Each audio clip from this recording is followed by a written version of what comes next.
Ayan mga sangkay, good day! Mayroon tayo ditong ibibigay sa inyong tip.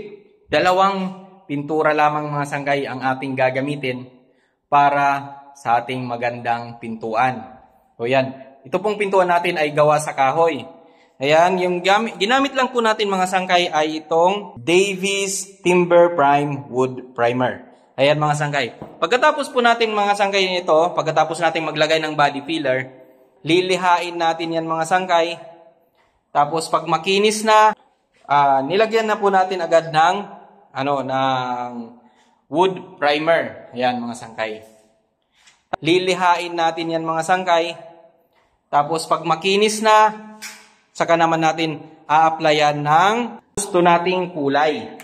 So yung gusto nilang kulay ay ganyang kulay. Yan po ay Aqua Gloss It. Water-based po yan, quick dry enamel mga sangkay. So, yan po yung ginamit lang natin, dalawa. Tapos ito pala mga sangkay, papansin nyo may puti, hindi po yan siya design. Yan po ay niliha natin kasi meron tayong napansin na lubog. Niliha natin, then nilagyan uli ng primer. Yan mga sangkay. Then, niliha na natin, a-applyan na natin ngayon yan ng yung kulay niya, katulad nito. So, yun lang mga sangkay. Sana may natutunan kayo.